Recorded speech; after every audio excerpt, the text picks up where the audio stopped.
Hello everyone, my name is Nick and it's the 2-week roundup which we do once every 2 weeks, and it's the first one in 2017 actually. I hope your year's going well. My year's going... well, let's not go there. Stress levels seem to be going a bit up again, but that's why we turn to gaming and retro gaming to detach ourselves from the normal strifes and dilemmas of modern day life and involve ourselves in another world for a bit. But anyway, before we come to the top 6, let's look at the pinball tables we've looked at this time round. As usual, been going through the Pinball Arcade Season 5 on the PlayStation 3. And the first table we looked at was Hurricane. Yes, the sequel to Cyclone, which you've also reviewed. It's a trilogy of roller coaster sort of like carnival games. And the first one, Comet, hasn't really been reproduced yet. And that's Comet, the pinball table, and not the electrical outlet that was taken over, I believe, by Curry's. But this table involves a clown who laughs quite hysterically sometimes, and it's a little bit of a worry. It's certainly not the sort of laughing you want to hear when you're asleep at night. Quite a nice table, but I tend to like all these pinball arcadey tables. It wouldn't really come in my top 10, but it's good to see. There's a couple of Ferris wheels in the top left.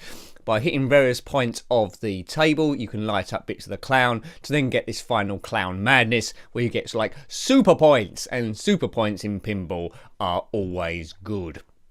The second table we looked at Pinball Arcade. All these come out in 2016 by Farsight Studios, of course. The next one was 911 Rescue. And it's based on the TV show that was in the US, didn't make it to the UK. And it concentrated on the emergency services coming to the rescue and helping out the community.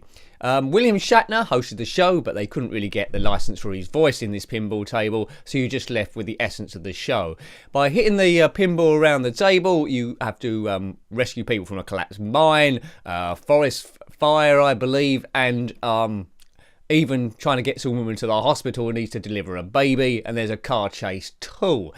What's good about this table is a helicopter in it that picks up the ball with a magnet, which is quite good, and then drop the ball anywhere on its loop round the table. Good table, 911. Out of those two, my preference is slightly for 911, but that table come out afterwards. 911, of course, the emergency number in the United States, which makes much more sense than our one in the UK, which is 999. So you can't dial that in error, I would have thought. Zen Pinball 2, these are on the PlayStation 4. Already reviewed these two tables on the PlayStation 3 already, but we're just waiting until we finish reviewing Season 5 of Pinball Arcade, then we'll flick over just reviewing Zen Pinball 2 tables until Season 6 comes out, and they'll all be on the PlayStation 4 with slightly better graphics and ever so slightly better sound. The first one I looked at is a Marvel table, Infinity Gauntlet, which come out in 2014, I think. Based on the Marvel characters, Thanos is the main character in this, and it's a fight to win the Infinity Gauntlet. It's got a number of jewels on it which control things like time, your soul, but it's a magical table, this one. The two central characters at the bottom of the table are the Silver Surfer and the little known Adam Warlock. I don't favour those too much, but by progressing more on the table, you can unlock other characters that come into play to the rescue, like the Incredible Hulk, Spider-Man, and so forth. Lots of different modes in this. Sometimes the table flips upside down. There's some crazy mini modes involving time and morphing, and it really is quite special. And all the time Thanos taunts you. He's trying to impress Death, which apparently is a woman. Who knew? But she's a foul temptress, and he's probably best off without her. But Thanos is very powerful, if you're unfamiliar with the Marvel comics, and everyone must pull together to try and beat him. Yes, so they're the Zen Pinball 2 tables this time. Actually, the other one, I almost missed one out there, is Wild West Rampage, which I reviewed very recently on the PlayStation 3. Graphics souped up, of course, the PlayStation 4 version. Most notably, dust sweeps across the table every now and again. So it looks a bit more gritty, a bit more realism. But you control the character called Cindy. No, not Cindy the doll, but she's in the Wild West and she must put things right. There's a rather corrupt sheriff. By hitting the balls up certain ramps, you can unlock wanted posters, missions, train mini games, dynamite, and all sorts of stuff. But this really cool looking table. I'm always a fan of the Wild West, so that goes pretty special stuff. Also comes with, it's a bit of the Iron and Steel pack, that one. So if you buy Wild West Rampage, you also get Castle Storm, which is pretty cool as well. But my favourite of the two is Wild West Rampage. So if you own Zen Pinball 2 on PlayStation 3 or PlayStation 4, well worth getting, because you get it for free on the PS Vita, I believe. Well, I did when I bought it for PlayStation 3. Okay, so now let's come to the top 6 games. Hurrah! We often review a mixture of games. Most of them seem to be in the 80s, but I do occasional modern one. And when I say modern, just getting into the noughties, really. And occasional 2016 and stuff. Yeah, you know what I mean, don't you? Okay. So you might not necessarily agree with this order as per usual. If you don't, then comment below. There is some twit that marks this down without even watching the video. I don't know what his beef is. But anyway, if it keeps him out of trouble, then I'm glad I've done my bit to protect the community. In 6th place then is Turbo on the Commodore Amiga, published by Micro Illusions in 1989. I'm not 100% sure if this was a commercial release, but I think it was. It's come from a recommendation, this one, and it's good to look at the, well, just say, bad games as well as the good games, so it gives you a bit of a degree of comparison. But the controls in this are very slippery. It's a top-down racing game where you must last as long as you can before the time ticks down, I should say. You can get extra time by running over special things, and there's weapons and blasting. It's in the sort of like Spy Hunter sort of mould, but I much prefer Spy Hunter. Action Fighter I reviewed, which is another top-down game before. I wasn't impressed with that, but this is much better than Turbo. It seems unfinished to me, for 2 players, but if you're sort of like drunk with a friend, you got back from the pub, I'd imagine you get much more fun out of it than I did on my own stone cold sober. And after playing that game, I certainly did fancy a drink, I can tell you. So that was Turbo. Yeah, let's move on. Commodore Amiga, that was. And in 5th place, another game ending in O, which also comes as a recommendation. I might have been harsh putting it 5th, but I put it 5th. It's PEDRO by Imagine Software in 1984, so early, well, mid-80s really. You control this Mexican gardener. It's all on one screen in isometric, and basically you must protect all his plants from being eaten by various animals. Now, depending on how many plants he's rescued or he's sown, that will determine how many seeds he's got for the next round. If a plant is eaten, he can certainly regrow them by planting the seed, but all the time you have to watch out for a tramp that might wander in and come and nick your seeds. I don't know why he's nicking the seeds. Some people in the comment section had their own theories, but he's a very strange tramp man. Maybe they're opium or marijuana seeds, I don't know. That would explain a lot, and he's selling them on somewhere in some back alley or some pub somewhere. PEDRO. Now, it's very difficult to stamp on the creatures to avoid them coming in. All sorts of things. Cats, ants, yeah, the big two. And someone did in the comments helpfully say they had rapid autofire on their joystick going backward and forward, which would help stamp on them, which I had difficulty doing because I didn't have it on rapid autofire. So that's something you could possibly do to get more out of the game there. But PEDRO, it's cute, but I probably won't be coming back to it anytime soon, but I'll probably always remember it. I mean, it's not as bad as games like Jack and the Beanstalk that I've reviewed on the Spectrum. That's probably, out of all the games I reviewed, the worst. So PEDRO isn't too bad, but it comes 5th this week in this 2 weeks of games. In 4th place, on the Commodore Amiga again, is Highway Patrol 2. Don't know if there was a Highway Patrol 1 by Microids in 1990. There seems to be something missing in this game. It's influenced by Test Drive and Test Drive 2, but the steering mechanism hasn't got a dot in the middle of the steering wheel, which always helps. Normally, it's just hands, and that makes it awkward. The car slides around. It's sort of like free roam, but the scenery all seems the same. You must stop criminals before they reach the border or a different state. It's quite dull, really. It's all right to see for nostalgia reasons or a bit of history, but pick Test Drive or Test Drive 2 first time over that one.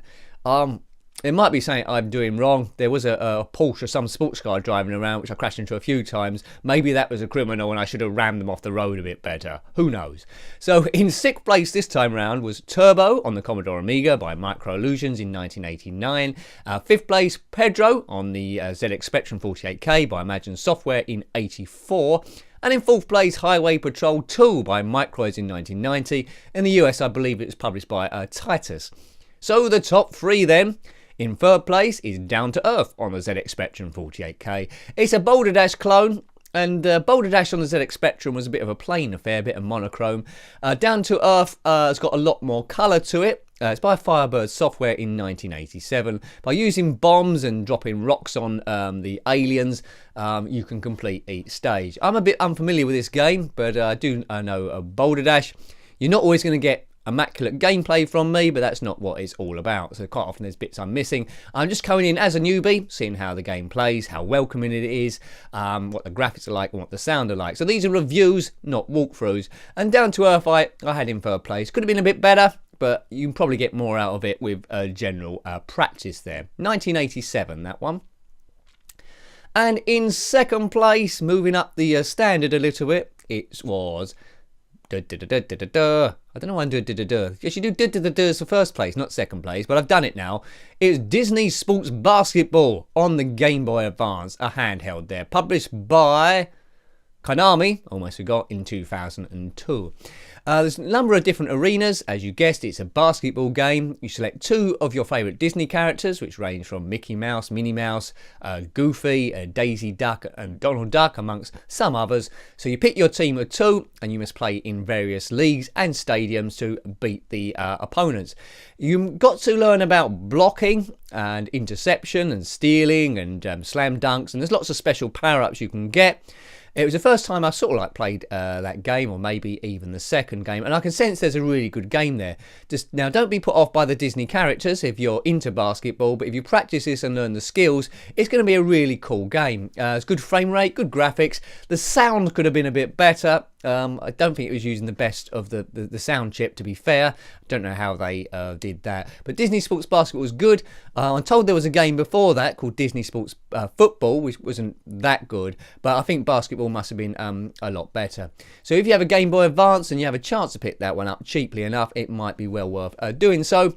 If you're a fan of Disney or just basketball in general. I haven't reviewed any other basketball games in the Game Boy Advance up to now, but I think there's a few others, so come the time going forward, we might very well do. And in first place this time, winning by quite a margin, which I thought it might do. It's a game I've been meaning to review for quite some time, but I've only just downloaded it from the PlayStation Network. It was Destruction Derby by Psygnosis in 1995.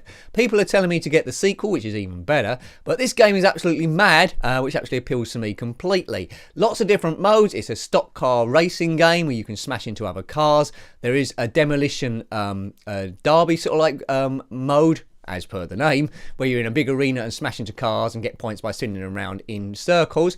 It's really well thought out, because as well as the main mode, it puts you in different leagues. So you start off in League 5 and progress upwards. A choice of cars, rookie, amateur or professional, to heighten the game. But there's some great ones on here. There's some figure of 8 tracks you're crossing over, and you can take some really powerful side impacts. So you think you're in the lead, take a massive side impact, and then you're doomed to death and drop down about 10th place. So it could be a bit frustrating there. It's multiplayer as well if you want to play that way. I think it is anyway. I've never done it, but it's a really mad cool game. And once again, because I bought it on the PlayStation Network on my PlayStation 3. I think it costs about £3.99. I don't know what that is in euros or US dollars, but because I bought it on the PlayStation 3, I also got it free for my Vita, and it's a great game to have as a handheld. Really good fun, and it's got pick up and play value, so you can drop at any point. There's save features as well, so if you get up the leagues, you don't have to start again when you play it there. So, in third place this time for the first roundup of 2017 is Down to Earth on the ZX Spectrum, published by Firebird Software in 1987. In second place, Disney Sports Basketball by Konami in 2002. And the winner is Destruction Derby on the PlayStation 1, published by Psygnosis in 1995. Now, thanks for watching that one as always. Always good to hear your comments, as I always mentioned. Hopefully we can keep the games out in 2017, but there's some crazy stuff going on in my world at the moment, and it could all get a bit mad. But anyway, just focus on the games, and that de-stresses you, doesn't it? Okay, so have a wonderful weekend, and until next time, which will probably be Saturday, I'll put the next one up. Till next time, goodbye. Goodbye.